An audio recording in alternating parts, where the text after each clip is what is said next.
All right, everyone, welcome to your learning today, and thank you for showing up for it. My face is way too big this morning, so let me make myself smaller and put myself up in the corner so I'm as unobtrusive as possible. All right, everyone, so I'm going to give you a moment here to try and find a rule that you can use or some description for these numbers, this sequence, and these numbers, this sequence. Okay, so we're going to take uh, about 1 minute, about 60 seconds, see if you can tell me the rule that governs these two patterns.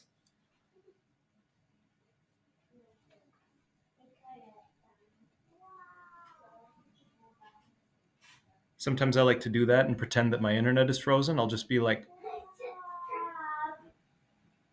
and then people are like, why isn't he talking? Oh, his internet's out. But actually, I'm just very still. Okay, so who's got it? Shout it out. What's the rule here? What's the pattern? What are these numbers? I watched a video yesterday, and I know the bottom one's, I'm pretty sure the geometric one. Yeah. Because it multiplies by 2, but the top one adds by a certain number. Mm-hmm. Yeah, so this one is adding by what number each time? 2. Yeah, so this one grows by 2 every time. So we could say this is 2 plus 2 equals 4, 4 plus 2 equals 6, and so on. Yeah, so this is an example of an arithmetic series. And we're going to put all of our arithmetic series ideas in this video. This one here is a geometric series. Because you're right. It grows by 2 as well. You'd be correct to say this grows by 2, but it grows by multiplication, which is very different than addition. As you all know, addition is not multiplication, okay? So they're fundamentally different. We have two different names for them, but they're both what we call sequences. A sequence is like a list of numbers, a set of numbers that follow these rules or follow these patterns. So let's take a look now. If we wanted to do something like find the 10th term or the 100th term in each one of these series, I'll show you the ways that we could do that. All right, so today our topic, arithmetic and geometric sequences. Let's get going. There's two types, and one type is the arithmetic sequence. These have what's called a common difference. That's very important. Okay, this is a very important idea. Difference, you'll remember this word. When you hear this word, you want to think subtraction.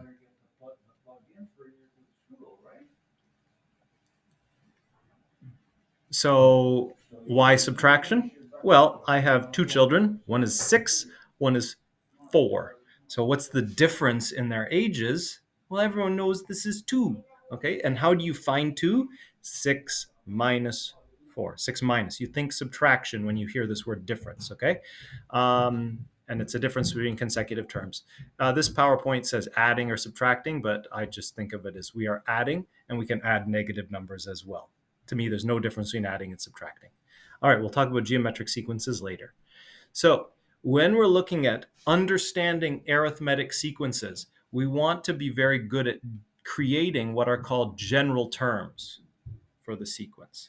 Okay, so a general term is going to be the nth term, with the value of term n. Okay, so the nth term, this is like one of the numbers in the sequence, any one of the numbers. Okay, and the way we create it is we're going to take the first term of that sequence, and that's the letter A for these. And then we're going to add to that the number of the term minus 1, and then multiply that by the common difference. Okay, so really the two main numbers that we're looking for when we want to create these terms, when we want to create these nth terms, these general terms, are the common difference and the first term. And when we graph these on the xy plane, they will be linear. Okay, this is like your m times x. Sorry, this is your x, this is your m, and then this is your b. These are lines, but they're not continuous lines. They're dotted lines. And why are they dotted lines? Because they're not filled in between. They're just single numbers all in a row. Okay. Now let's keep going.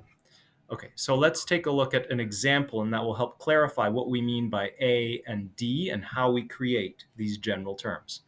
Here is an arithmetic sequence. We can prove it's an arithmetic sequence if we can show that there is a common difference between all of the consecutive terms.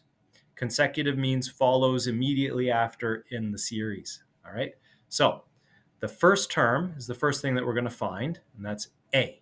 Okay, so here. So A equals -4. Easy peasy. Now, the next thing we want to find is the common difference D. And the way you do that is you're going to take one of the terms. Let's say in this case, we'll take, let's number our terms here, and we'll number them in red. This is the first term, this is the second term, this is the third term, and this is the fourth term. And so we could subtract the second term from the first term. Do it bigger, subtract smaller. Okay, always do it that way. And that will give us 0 minus -4. Okay, this is the second term. This is the first term. So I'm going to do 0 minus -4. That's the same thing as saying 0 plus 4, because minus a minus is a plus. And so then that's 4. Okay, so what have we found? This is equal to D. Okay, D is equal to 4, the difference between any of the terms. Now, if I want to prove that this is an arithmetic sequence, I need to show that if I add 4 here, I can get to the next term every time by adding 4. And indeed I can. 0 plus 4 is 4. 4 plus 4 is 8. So this is an arithmetic sequence. Therefore, done, proven. Okay, so now A is -4, and then D is equal to 4. Okay, so I have my two numbers. Now I write out my general term, which is the nth term, T of n, this is the general term, is given by -4 plus n minus 1 times D, which is 4. Okay, this here is our general term. And I just, I remember that my general term always looks like this. The nth term is always equal to A plus n minus 1 multiplied by D. Okay, so that's our general term. Now it says write the next 4 terms. Okay, so what terms would those be? Well, they would be the 5th, 6th, 7th, and 8th term. Okay, a few ways I can do that. All right, there's an easy way, and then there's the harder way that will actually be easier with challenging examples. So I'll show you the easy way first. The easy way is just to add 4 to all of these numbers. 8 plus 4 is 12. 12 plus 4 is 16. 16 plus 4 is 20. 20 plus 4 is 24. Okay, they're done. I've done the next 4 terms. That's easy. But I can also do it this way. I can use my general term and evaluate. Okay, so I want to find T, the 5th term, so that's the T5, so the 5th term, and that's equal to -4 plus 5 minus 1. That's where n goes. 5 minus 1 multiplied by 4. Okay, so this is equal to -4 plus 4 times 4. 4 times 4 is 16. So the 5th term is 12. Let's check, see what we had up here. Oh, indeed it was 12. There. So our formula is working. Our general term is working. And let's try the 8th term. You don't need to see me do the Bedmas 4 times. I'll show you twice. So here is the 8th term here. This is equal to -4 plus, this time, 8 minus 1 multiplied by 4. Okay, so that's equal to -4 plus 7 times 4. 7 times 4, 28. 28 minus 4, 24. Okay, did we get that? We did! And the people rejoice.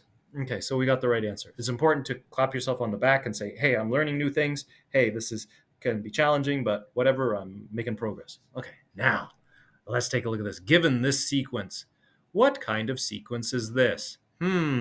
Well, I'm suspicious. I think it's probably an arithmetic sequence based on the title of this PowerPoint. So here I notice -13 goes down to -19.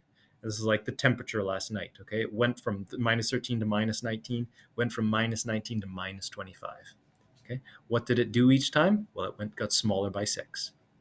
Got smaller by 6 each time. Therefore, because we're using addition, subtraction, it's an arithmetic sequence. Okay, so now we want to write a formula for the general term so that we can find the 15th term. Notice that it's going to be easier now to use a general term than just subtracting 6 multiple times. Okay, so first of all, our general term is going to be equal to here the first term, which is minus 13, plus n minus 1 multiplied by the common difference. Multiplied by, this is not subtract, multiplied by negative 6. Okay, so how did I get that? Well, again, I'd used t2 minus t1. Okay, that's equal to negative 19 minus negative 16. That's equal to negative 19. Oh, sorry, this is 13. Sorry, 13. This is t2. This is t1. T2 minus t1 is equal to plus 13 is equal to minus 6. Yeah, so that's our common difference. That's D. That's why I got that there. Okay, now we want to find the 15th term in this sequence. We can find the 150th term now. We can do it all. Okay, so here, T15 is going to be equal to minus 13 plus 15 minus 1 times negative 6. That's equal to negative 13 plus 14 times minus 6. 14 times minus 6 is negative 84. Negative 84. Negative 13 minus 84 is equal to negative 97. Cool. So therefore, the 15th term is minus 97. Done. Final answer. Check mark. I'm pretty sure that's correct. I'm pretty sure why. Minus 4. Yeah, it's minus 84. Yeah, okay, that's correct. Okay, now, what if you were given this type of problem where you are asked to find, this is a sequence, but it's limited on both sides. It's like it doesn't keep going in that direction, and it does not keep going in that direction. Oh, you cut groceries for me. Well, that's exciting. Right now we're talking about arithmetic sequences, Miles, not groceries. So I'll play with your groceries in a little while.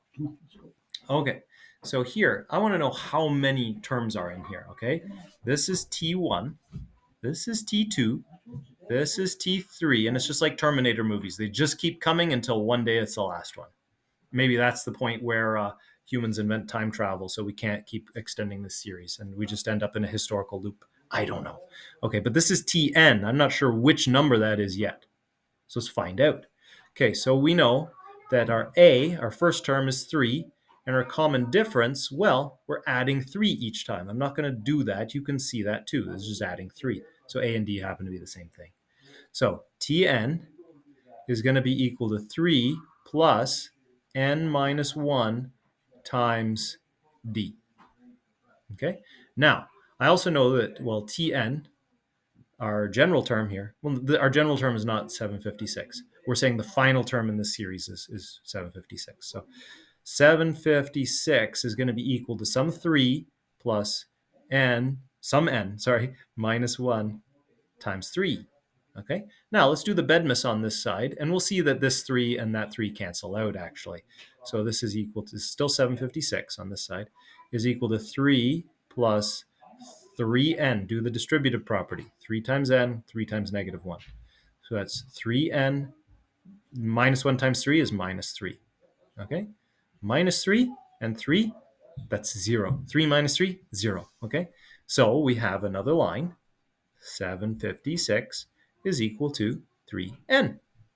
Divide both sides by 3. Why don't you, Mr. Jennings? Well, okay. 756 divided by 3. Okay, so how do you do that in your head? Well, 750 is pretty easy in your head. That's 250. 250 times 3 is 750. So 252 is times 3. That'll be 756. So I know that the answer here is 252 equals n. Okay, so therefore, if this is the 252nd term here, the n is 252, and that numbers the terms. So therefore, there are 252 terms in this sequence.